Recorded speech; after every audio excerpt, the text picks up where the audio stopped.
Hello and welcome back to Space Engineers. In today's video, we're looking at another large block ship that's great for exploring the unknown and can double as a mobile base if you need to use it as such. So this thing that I'm currently standing on is called the LC-208 Shepherd, which is this lovely thing that features a nice amount of firepower around the outside, a fairly big hangar on one side of the ship, and a nice little interior for you to walk around in, and of course leave your life on your adventure. Pressing F10 and finding this in the spawn menu, the LC-208 Shepherd is 2,610 large blocks, using the Heavy Industry Warfare 2 Automatons Decorative Block No. 2 and Decorative Block No. 1 DLC packs. It uses no mods, but does have a few scripts here and there, but we'll clearly see them a bit later on when we go around on foot. But on the Steam Workshop page, we've got a nice lot of information about it. In fact, there's the scripts right there: Artificial Horizon, the automatic LCD screens, and then the WIPS radar script, which are all very useful stuff to have. So giving this thing a thumbs up, move around towards the very front, we'll have a quick look around the outside, quick tour of the interior, we'll fly around for a bit, maybe find some space pirates, or just slam it into an asteroid if they don't want to show themselves. So at the very front, this is what we get for the LC-208 Shepherd, and that is a camera to help aim our static guns, which as you can see is our railgun and our assault cannons on the side. We have 3 hydrogen thrusters to help slow ourselves down, and just at the back of the ship you can make out 4 more hydrogen thrusters that should give us some nice stopping speed. We also have 2 spotlights to light up the darkness, then a couple of blaster edge blocks and decoration, along with some hazard skin blocks to go along with it. If we were to move around onto this side first of all, we'll have to go around on both sides because it's got different setups. But if we were to come all the way around over to here, we can see on the edge of that blaster edge block, we've got ourselves a blinking orange light, and then we can see some railings at the top there, which is where I was standing. As we were to move along the body, we can see even more blaster edge blocks and a couple of beam blocks, where right behind it we can see some batteries, some conveyors that link everything together to make sure our guns have got nice of ammunition and they're continuously fed with it. But yes, there's one of our Gatling guns to defend us from any kind of pesky drones that come towards us. Over to here we can see some magnetic plates along the bottom, we see an assault turret on top. There's some cargo containers on the side which are a little bit exposed. You may want to put some panels on the side there to stop any kind of stray shots from damaging them and potentially exploding all your stuff everywhere. In between them is a doorway to get in and out of the ship. On the side there's a couple of collectors for some decoration. Then over to this part we can see some window blocks, which is going to be right behind our medical bay, where we can see the full medical bay block. We see our little scanning table thingy bob, and yes, we'll see that a bit clearer on the inside. Below that we can see a couple more hydrogen thrusters, some more magnetic plates. Then above that we can see our bridge, which has got our laser antenna and a few other bits and bobs, but we'll get a closer look at that a bit later on. Over to this part we can see a large hydrogen thruster to give us off the ground. Another Gatling gun, some more hydrogen thrusters for our left and right. Around towards the very back of this thing, we've got some great use for our armoured panels, this acting as a little fin that should help protect the thruster from any kind of stray shots that could potentially take it offline. But yes, coming around towards the very back of this thing, we've got 2 large hydrogen thrusters that will give us a nice lot of speed with an antenna right in the middle of it, so we can always find this thing. Then if we were to swing around to the opposite side, there's another turret. There's some more thrusters, there's a large one underneath it. There we can see some more window blocks where instead of a medical bay, we instead got our bedrooms for your crew to sleep in, as well as 2 more blinking lights to help find it in the dark. Over to this section, instead of the setup we had on the opposite side, we've now got a hangar bay, which is where we can fit a fairly large ship inside, be it a fighter ship, a mining ship, or even both if you want to do that. This is pushing the camera all the way through, past this part. We then see one hell of a lot of magnetic plates on the floor to clamp it down on. But putting away from that, moving back towards the front, there we go, basically the same as the opposite side. Now we just move all the way up and look down at this thing. So there's spotlights at the front, there's one standing on top of a hydrogen tank. Just behind me we can see a couple of top mantle cameras, we can also see some auction tanks, warfare batteries, and then some hinge parts which are just there for decoration. We could actually use them to connect something up to it, and recharge it, refuel it, and whatever with it. Anyway, move along, there's our turret to make sure we got some nice defense from the top. There's a couple more hydrogen thrusters. Over to this section is a small landing pad for a small fighter to come dock up to. There's a remote controller block. Over on top of our bridge, we see the windows peer down at our control seats.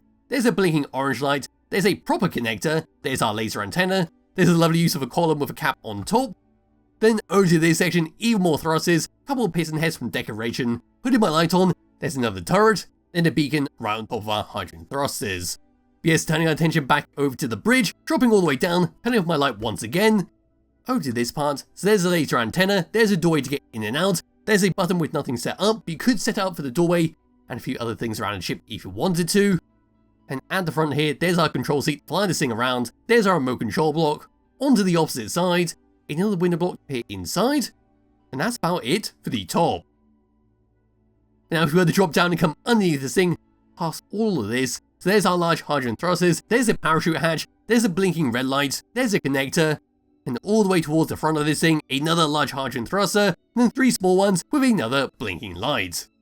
And there we go, that's a brief look around the outside of the LC-208 Shepherd, and looks bloody fantastic with how it's all been set up. Now what I can do is just grab hold of my character, be coming through this side door, work our way towards the front, work our way towards the back, then head all the way up to our bridge, which is sitting right there. So down to the side we've got a sliding door to open up. Now we go head on inside. The door won't automatically close behind us because we do not have an auto door in LL script. Now I have to manually do it. Now I can open up this, and this is our hangar bay. We've got one hell of a lot of magnetic plates along the ground. But looking up, we've got light panels, got oxygen tanks, O2H2 generators, spinning lights, access panels, cargo crates, and lockers just lining the room. Over to this side we've got our button panel to play around with. So walking up to it, pressing number 1, that's going to open up our door, cause our lights to turn on, and that's about it. So that'll now open up, allow your ship to fly in and out as they please. But once they're done, you now press the button once again, that'll close up, and seal us nicely inside. As for number 2, that's for your air vents to pressurize and depressurize, 3 and 4 for the magnetic plates to lock and unlock them. But as for that, we're going to head towards this door first of all, then we're going to turn around and go through them. So opening up this is what we get inside here. This is like a small control room that features only programmable blocks. So over here, this is what we get all the way around this. So that one's going to be for your automatic LCD swing script. That's a free block for you to put whatever on this. I can come into here and put the auto door and airlock script on there if I wanted to. Yes, around to here, that's our artificial horizon. And that is our radar script, so we can detect enemies. Anyway, coming out of this, round towards the front. Over to this section, we've got some LCD screens telling us what's going on. So opening up this one's going to take us to our armory. We've got a bunch of lockers around the room. So there we go, that's all there is in here. Coming back through here, round towards the other doorway, we now open up this. That'll take us to our bridge and our crew quarters. So once again, a double door to make sure you are nice and safe on the inside. Opening up this, then got some steps to go all the way up. We do have a locker in the corner there in case you want to use it. Round over to this part, a shower and toilet setup, which is pretty open on this ship. Now we continue all the way up to this part, and this is your little living quarters. We've got a seat, planter, kitchen bay, vending machine around the corner. Opening up this will take us to our sleeping area. Got beds, lockers around the room. Turning all the way around, coming to this part, this will be our medical bay that we saw earlier.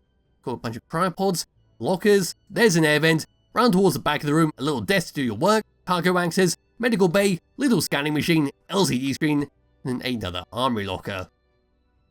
Just walk all the way through here, back to where we just were. We now need to come all the way up these steps. Round to this part, there's a gravity generator, there's a doorway that'll take us to the outside. So opening up this will then take us to the top of the ship, where that is that button panel we saw earlier with nothing set up on it. But we can use this doorway to do repair work on the top if we ever took damage in combat, and of course to load and unload any kind of ship that docks up to this little platform. As for that, we now come back through here, open this up these steps once again, now come all the way around to another doorway, opening up this, and this is our bridge. So closing out once again, another program block, nothing on there, a projector table that's currently projecting the entire ship. I just turned that off for performance reasons. And then towards the front, got 2 seats. This one has nothing going on with it. This one has everything going on with it. So hopping inside, first person view.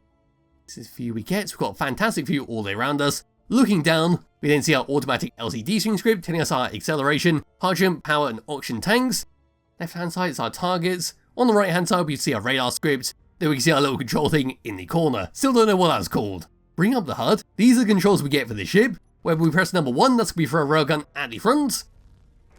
Number 2 is for our artillery guns, where I believe I called them assault cannons earlier.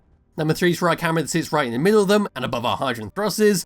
Number 4 is for our hydrogen thrusters all around the ship to turn them on and off. Number 6 is for our gyroscopes to turn them on and off. 6 and 7 is for our lights all the way around the ship. 8, 9, 1 and 2 is for our magnetic plates, so the ones in the hangar, ones below the ship, to lock and unlock them, and to turn them on and off. Number 3 is for our hangar bay to pressurize and depressurize. Number 4 is to open and close the hangar bay doors, so there we go with that. Number 5, 6 and 7 is for our connectors all around the ship to lock and unlock them. Number 8 is for our antenna, number 9 is for our beacon, then over to tab number 3, we then got one hell of a lot of controls for our turrets, with number 1 to be to turn them on and off. 2, 3, 4, 5, 6 and 7 is for your turrets to manually control them. Number 8 is for your jump drives, where we can jump 2,000 kilometers thanks to one singular jump drive. And then finally, number 9 is for your parachute hatches to manually open and close them. But for the moment, I will just close up the hangar bay, come back into third person view, because with the outside done, with the interior done, with the controls done, now it's time to fly this thing around. But while we do that, I'll put my signals on, turn off my beacon, turn off the antenna, and we'll see, oh, there's a pirate right over there, somewhere in that direction. I believe it is that little blinking thing in the distance, but if I also use the camera, can't actually see it. How odd. But yes, moving forwards, this is what we get for the LC-208 Shepherd. And that's a nice sort of speed thanks to our two large hydrogen thrusters. Coming to a stop, that's what we get. We are a little bit slower, but it's not too bad at the end of the day. It's perfectly fine for charging along towards the station, because you've got plenty of thrust to stop it in a nice amount of time. Moving left, and moving right. Again, some nice speed with that. Moving down, and then moving up. Moving up is the fastest thing out of everything, but that's speed expected from a ship that can go on a planet. Moving down feels really fast as well. But as for gyroscope controls, this is what we get. It's surprisingly lightweight for such a large ship and such a heavy ship. I'm used to these type of sizes being very meaty, very bulky with their overall movement. Ooh, I believe that's the pirate over there, right there. Let's just go and zoom all the way in. Ooh, there they are right there. That's very nice to see. But yes, as I was saying, I'm very used to ships being very bulky, very heavy. So if you don't like this, you can always turn down the gyroscopes, but as it stands, it's perfectly useful, especially if you're going to be using the front guns to manually shoot stuff. So to finish off this video, what I've done is move the ship closer to the space pirates that we saw earlier. If we look through the camera, that's what they look like. So they've got a nasty rocket turret below them, and a few Gatling guns all the way around the outside. So we're going to drive all the way up to them, see how the ship handles it, and then we'll just slam straight into them at the very end to deal maximum amounts of damage. So here we go, the turret should engage at any moment, all the way upwards, and we should see their rockets start to come towards us as well. Here they come, there goes rockets, now shooting towards them. We're going to take some nasty hits towards the front of the ship. There goes all our guns, now going to aim down.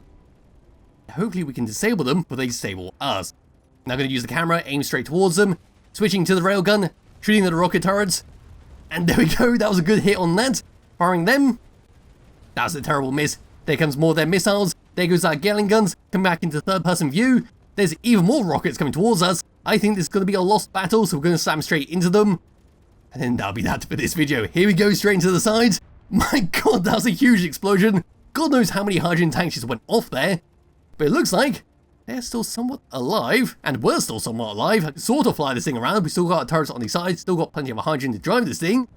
And it looks like we lost part of the hangar bay, part of the front there. We are still perfectly flyable and could even use this as a small little base. But yes, that's enough of me messing around with this little ship. It's a lovely little ship to use in your world if you want to have something very strong, very good at carrying other ships, and can double as a mobile base. There'll be a link to its description below if you do wish to download and play around it yourself, as well as a link to the Skybox I'm currently using. And I'll be back with another video some point soon. Bye bye.